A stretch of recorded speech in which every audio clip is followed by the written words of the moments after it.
So I'd like to invite, I think, if Rika, John, Dana, and Famia, if you're around, to join us. Nice. Let me add you. Brilliant. Thank you. Please let me know if I've missed anybody. But I'd just like to maybe come back to all of you in a response to Jonathan's talk, from your different perspectives, or how does this tie from your different perspectives? How does this kind of approach for physical hardware combined with this semantic intelligence fit with the kind of approaches you're thinking in? Any thoughts in response to the talk? I'd love the opportunity to be controversial. Please. To push back a little bit. So for context, I'm a professor at a small liberal arts college, right? So it's our job to ask these questions. I would stipulate that I want to be argued against here, that LLMs are the opposite of embodiment, that they are sort of the quintessence of an anti-embodiment approach to AI. So I'm really curious how, Jonathan, I'm putting you on the spot, you lined up LLM with cognition in sort of the model of a robot, and I just wanted to push back a little bit, because I have to spend all of my days explaining to my administration why not to use LLMs for anything. And yet, but that said, this is awesome, right? The work you're doing is awesome, don't get me wrong. But is it cognition? No. First of all, I really appreciate tough questions. It's really fun to argue about stuff.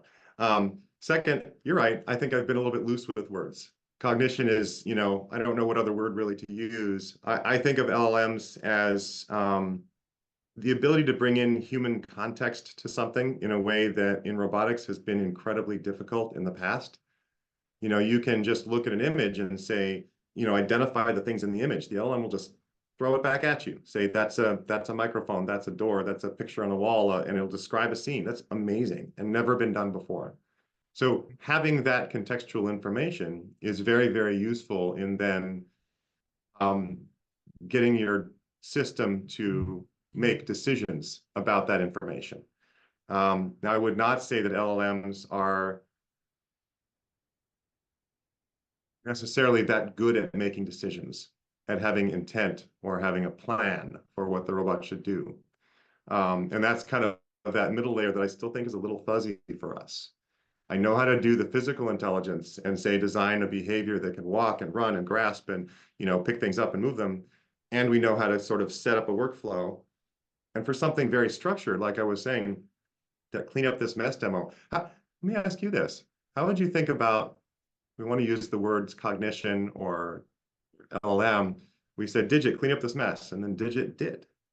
Is there any cognition going on?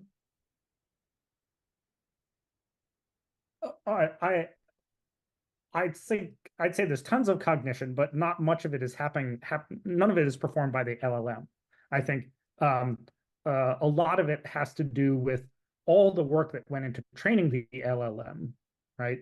But the LLM, it can't learn, right? It can't adapt. It's not a dynamical system. It's a spreadsheet, and it's a spreadsheet that's a solution, to some linear regression problem. And it doesn't know what a mess is, right? There's no knowing there, and there's no reasoning there. It's exploiting the labor of millions of unpaid people who tagged photos with bubble wrap and cardboard boxes and stuff like that. But it hasn't solved any of the big problems of cognitive AI, like the framing problem or anything resembling planning. It's just sort of telling a story. So maybe it's like there's a saying that there are no good models, but there are useful models. Yeah. So all of you say is true, and yet we asked Digit to clean up this mess, and it did. Yeah, and you can't argue with things, right? That's awesome. But the only counterpoint, and then I'll stop talking. is Rodney Brooks, back before he sold out, said the real world is its own best model, right? And I mean, you've done amazing stuff with sim to real, but sort of it, the embodied intelligence community, needs to pay homage to its roots of purely embodied sort of physical intelligence. But anyway, I've talked too much. This is really amazing work. So really fun to see. I will yield the floor to my colleague Fumia. Thank you, John. Can I just step in? Just following up this discussion of LLM, I think Jonathan, you made a really good, interesting statement about LLMs are good, are not really good at planning, and I think exactly the same Rodney Brooks said the same thing. Like LLMs are good at reacting, but not really good at planning. And I think there's not really much complete clean cut difference between reaction and the planning. There's something in between, but I'm just wondering what's your experience, Jonathan, about is this actually the case that the LLMs are good at reacting? If it's a short-term planning, is maybe it's able to handle, but as soon as it goes to longer term, it's becoming more and more hallucination. What's your experience, and do you have any comments about it? Yeah, like my biggest comment is I don't really know what planning is. And so you saw in the video, for example, I showed Cassie going up the stairs, and where it caught the toe just right on the edge of the stair, then fell backwards, placed its foot, recovered, and then went back forward. That looks like planning. Maybe it is, but that was a reinforcement learning approach. There was no explicit planner. It was just that we had, there's some memory because it's a PPO approach. So it does know something about its history. But it's kind of a black box in there. And then we just threw, decades of hours of time of the robot trying random stuff until it kind of came up with a policy that you just takes in all of the encoder values and the inertial measurement and outputs, torque commands to the motors. And I don't know. Do you think that was planning? I don't know. When digits going around and picking up the different objects in that space, is that planning? I think that really illustrates, we really don't know much about cognition, and we cannot really define what planning is. So I think this is where we are, and I think it's a really interesting discussion. I just want to ask you another, really provocative question, so to speak. So, leg versus arms, right? So you mentioned that the legs and the locomotion and the manipulation are kind of similar thing. I kind of agree with it to some extent, but the more and more we do manipulation problems, they are actually very different. And we had a really discussion yesterday about the hard embodiment and the soft embodiment in terms, in the context of how much complicated, complex interactions, system environment interactions you have. And then, legs are, of course, very complex, but compared to what we do with human hands, I think interaction is rather simple. So I just want to have a bit of discussion. What's your views on how far you can go with the manipulation and the robotic hands, and whether this is a physics-based approach or simulation-based approach?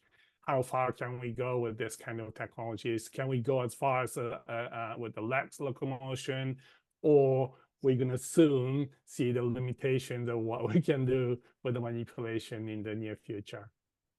Sure. There certainly are differences. Like one of the biggest differences is that legged locomotion can be very cyclic. So you can settle into a behavior that is a repeating thing, and you can stabilize it because you've kind of got this something like this sine wave, and if you diverge a little, it just needs to kind of come back to this cycle. Whereas a lot of manipulation is kind of single shot, But I feel like it's some sort of a continuum as well, because I think of it as loco manipulation. And an analogy to this is, what's the difference between walking and running, right? There's obviously differences between them. And for a long time, they were really viewed as different things. And you could think of a inverted pendulum walking robot, the passive dynamic walkers that could slowly walk down the hill, were all rigid body things. And we think of running as spring mass, but then I think it was Hartmut Geyer and Andre Seyfarth that showed, hey, the spring mass model can show all walking and running gaits. And a quadrupedal form, David, oh, he was drawing a blank on his name right now, maybe you can remember, showed that like a quadrupedal version, only passive springs and masses can reproduce every single natural locomotion gait, you know, quadrupedal, bipedal, etc. That's amazing, right? So it kind of took people from thinking about two different models to this is kind of unified, and there's just, in one sense, the energy of a particular, you know, dimension in that model goes to zero, and then in the other direction, in a different part of that goes to zero. It's just a broader model. How about people who are climbing a rock wall? They're using their legs for manipulation. You know, think about, like Matt Mason would often say, that walking and running is just juggling yourself. So, okay, that's enough of the high level stuff. I would say that for another example of manipulation that I really like, you think about like form closure in order to grasp something. I know that long ago, Chris Atkinson made a juggling robot with an old Sarcos humanoid. And the thing that really stood out to me as an important concept that should, I think, apply to almost all manipulation tasks is the idea of finding positions and locations in your locomotion that are stabilizing, that bring your uncertainty to zero. So when he was juggling, you throw the ball in the air and the ball is going to have some uncertainty and follow some range of trajectories. You don't really know what they are. And to catch it on the other end, he made hands that they were just a cone, you know, so that the ball would land somewhere in the cone, but every time it would come back to a known location. So I think, and Matt Mason did this too with, like, you know, how do you sort things? You'd have a tray with objects in it, and if you just tip it this way, this way, now you know what orientation it's in without any necessarily sensing. I think an awful lot of what we do with our manipulation is conceptually like that. It's not super high precision perception of everything and then super high precision position control. It's using your environmental constraints, or putting a key in a door. How a robot might do that is super high precision within a few thousandths of an inch versus a person who's like drunk, you know, slap the door with the key, slide until they catch the keyhole, and then the key goes into the. So that's using the constraints in the environment, a compliant interaction with the world, and gathering information with that interaction that isn't just about perception and precision. So certainly differences. I think that manipulation is going to be something where, you know, everybody is trying to work on it, and it's certainly solvable because we can all do it. So I don't know, we're going to see a lot of progress here.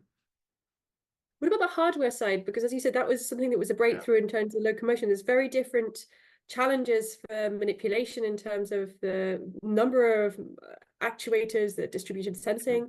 You're right. So that's okay. So talking about hands, when you see these 5-fingered hands and they can move around, I see this as an animatronic, you know, kinematic piece of art, but I don't see it as capturing any of the inherent physics that actually matter for dexterous manipulation. So you can do things that are inherently kinematic, and there's a lot of, just like humanoids can place one foot in front of the other and walk around on flat ground, but it's not very robust. Kinematic 5-fingered hands can do some basic motions, but it's going to be very brittle, not very robust.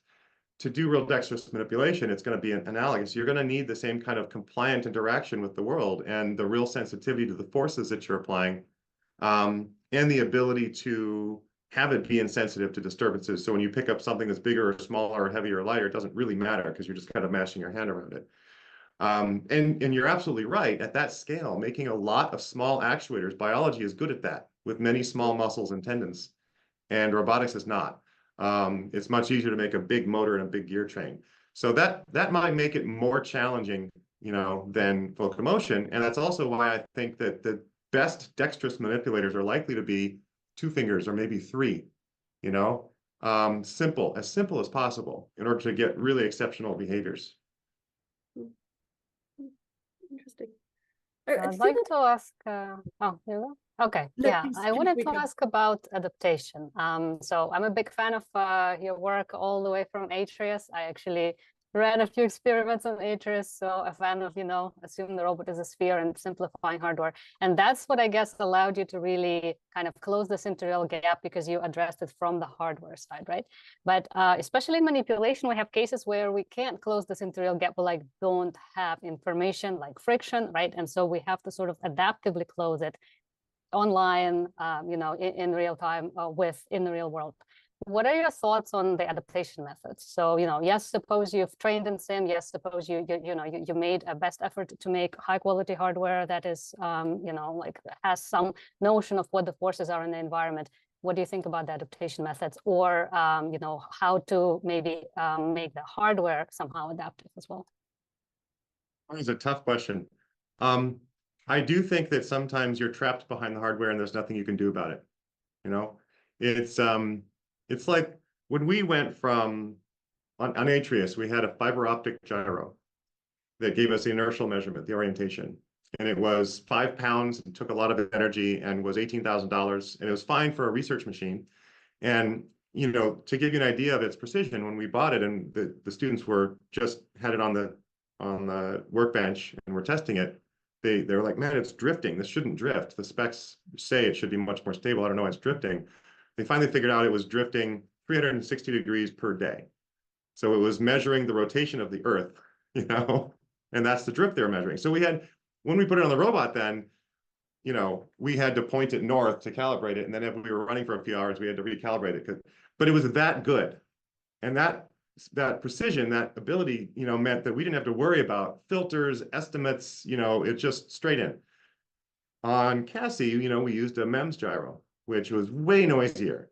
And there are so many challenges with having the estimate of the orientation of the robot. And it was almost good enough. But if it wasn't quite good enough, if you're using, sensors that aren't quite good enough, there's nothing you can do. You're just trapped behind the limitations of the hardware that you've got. And I think with manipulators in particular, and friction, you lose all of the information. It's gone. So think of it this way. Think of a 1 degree of freedom, actuator that's pushing against a wall, something that's movable, right? And you want to apply some force, call it 10 newtons, but you've got 50% friction in your transmission to do that. You don't know if that wall is pushing against you or you're pushing against it, whether you're back driving it or forward driving it. And so you don't know if you're applying 5 newtons on the wall or 15 newtons on the wall, and there is no way to know. Now, maybe you can try and build models that do that. And once you've started moving a little ways, you know which direction you're going, and then you try to compensate for the friction with the friction model. But every transition is going to be a weird, discrete, noisy. There's nothing you can do about it. The information simply doesn't exist. So, that's why I say that the AI is trapped behind the hardware. Yeah, you have to be able to make the hardware that at least in the ways that matter will be good enough. And then there are a lot of ways that don't matter. And the trick is knowing what that is. And same for the sim to real. When you're doing your training, you can't make the system robust to everything.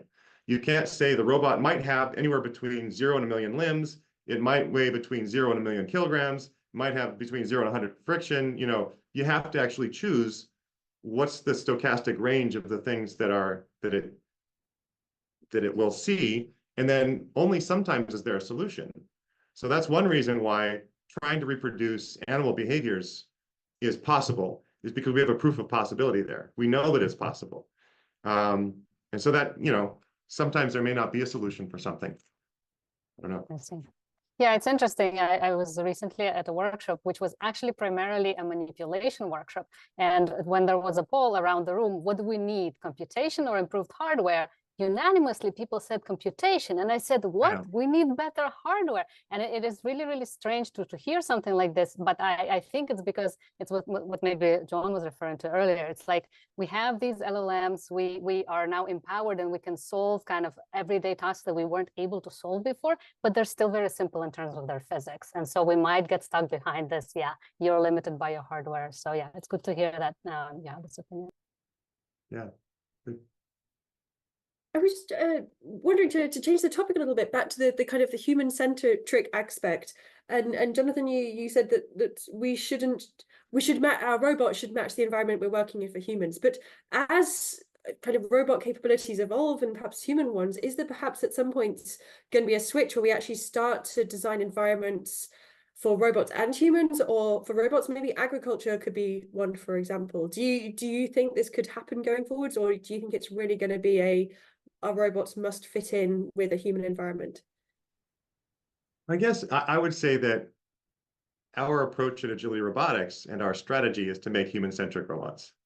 But certainly mobile robots, farming robots, manufacturing robots, lights out warehouse distribution systems like, Ocado, or they have these big grids, that are moving all the boxes around the board cube of logistics. Those things are all going to be really important for our future as well. That's going to thrive. There's going to be probably more specialized robots than there will be multi-purpose robots. All of the above, there will be a lot of robots in the future. And just to bring back on one topic we discussed quite a bit earlier was kind of emotion and expressing non-verbal communication between humans and robots. And that is a big also part of kind of human-centric robot interactions. I wonder if that's anything that's on your horizon, or anyone has any thoughts about how important is that? If it complete the task, perhaps it doesn't matter. Or how important is that kind of non-verbal kind of communication? Well, it depends on the task. If the task is not next to people and it's just picking up totes and moving them around, then it isn't important. But if the task is working alongside people, then you need, for example, just pick the safety case. The robot has to be able to respect people's personal space. So in other words, interpret where the people are, interpret cues of when a person's about to turn right or left or what they're going to do. And the robot has to share those same cues with the people around it so that the people are able to respect the robot's personal space. So even just the simple task of walking down a hallway and you're going to turn left, how do you indicate which way you're going to go? There's a lot that people do that are very subtle cues of leaning in a direction, something like that. And the robots will just need to be able to communicate on our terms like that. So it is functional. And if you look at, that's why I talked about it being human-centric rather than humanoid. Digit's face is not like our face. It has two very simple eyes. And those eyes can animate very simple things so that it can tell you which way it's about to turn, or, what it is focused on. And that's it. Like, we designed it to show nothing but that. And there are no ears because you can't talk to the robot yet. And there's no mouth because it doesn't talk yet, because that's not very functional and won't be useful yet. So that's part of setting expectations with the design. I just want to ask you, in the same line of discussions, the one a really impressive part of Jonathan's work is engagement of industry, which you think is very important at the end. Many of us have very little experience how to commercialize or how to make our research useful in the end. And I'm sure, like locomotion is such a fundamental basic function of any robot. So I'm sure you could think about hundreds of different ways this can be useful, but then you pick up, I suppose it's one type of applications in logistics, or maybe a few, only a few out of hundreds, right? So maybe you could just tell us a little bit about, your struggle or your mistakes, or how you made it actually successful to make it, commercially viable in the end. That's such a good question. If there's one thing to say about it, it's having the right team. It's having the right skill set and the right talent, the right people around you. I've learned a lot, doing this commercialization, because it's a totally new experience. I remember, for example, starting as a professor and writing my first NSF grant, really around what the instructions were. There's a lot of guidelines on how to really write a grant well and what they expect. And boy, I worked hard on that, and I'm very proud of it. And it was completely dead on arrival. Like, it was clear that it wasn't even in the running or even close. And it took a while of understanding the culture around NSF and serving on a panel and understanding how people are actually feeling about all these things, to then be able to write it and be part of it. Well, none of that translated to startups and investors. It is a completely different world, and it was just like landing as a complete rookie again. And then the other piece of it is, kind of learning what is it that I'm good at and excited about. And I can tell you, I'm excited about the puzzle. I'm excited about trying to understand, how does manipulation work? What are the tools I can use to make that work? And when we get to, or locomotion, physical interaction in general. And when I can get to the solution and say, here it is, this is the answer, this is how this will work. We're 5% there, you know? And there's a stunning amount of effort and work in making a machine that is a product that meets customer requirements. There's an entire product organization that's engaging with the companies and writing down this incredibly lengthy document of what are the specific requirements of the robot that the engineers are going to design, and then building a whole organization around creating that machine that is going to serve the purpose of the customers. And, you know, I'm not actually that good at that. Also, all of the aspects of what's your business model? How are you going to make money? How are you going to build out the financial side of all of this, get investors excited about it, and have a reason why they feel confident that they are going to make money with your business, which is going to be selling and providing value to customer? That's also something that is a talent, and some people are very good at it.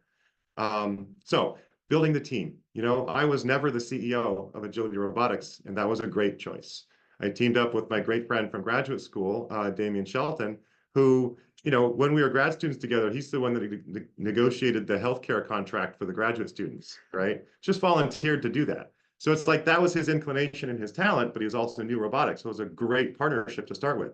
And I started the company with my you know, one of my very best graduate students, Mikhail, who in the whole lab of PhD students and postdocs and everybody, he was like the pragmatic one that absorbed everything and is like, well, why don't we just do this? And programmed it and made the robot work, you know? So he was the chief engineer, and that's a real talent. And it's a talent that, you know, he was on the software side of things that I don't have. I'm not a software engineer at all. So that was the starting point. And then from there, you've seen that I've stepped back from CTO. We hired Melanie Wise. Melanie Wise, you know, founded Fetch and sold it recently to Zebra, and was very successful deploying 1,000 robots and more. And so she is steeped in how do you create a product? How do you ensure that you're meeting your customer requirements? How do you deploy robots and service them? A whole skill set that I don't have. So I, you know, stepped into the chief robot officer role, which is much more about looking forward. How are we going to, in 2 years, in 1 year, what are the technologies going to look like? And what's the vision for a robot as we move forward? That's more a match to my talent and my interests, but it's just critical to be able to find the people who are good at all the aspects of the business that you aren't. It's tough on your ego. It's steep on the learning curve. It's incredibly challenging, but that's probably the most important part of commercializing something. Thank you. Thank you very much. That's inspiring, lots of food for thought. Thank you so much, Jonathan. And thank you so much for your time. Thank you to all the panelists. So I think that's us for today. So thank you once again. And just to briefly summarize where we are, we're now going into the final session of breakout rooms for today. So do stay around. In about 30 seconds or a minute or so, these will open up, and so there is another series of talks. And then tomorrow morning we are back again starting at 9:15 UK time with the final plenary talk from Charles Spence and another set of talks and panel discussions. So just once again to say thank you today to all the speakers throughout the day, and thank you all for participating. A reminder that the talks are online, and then we will move to the breakout rooms and see you all tomorrow.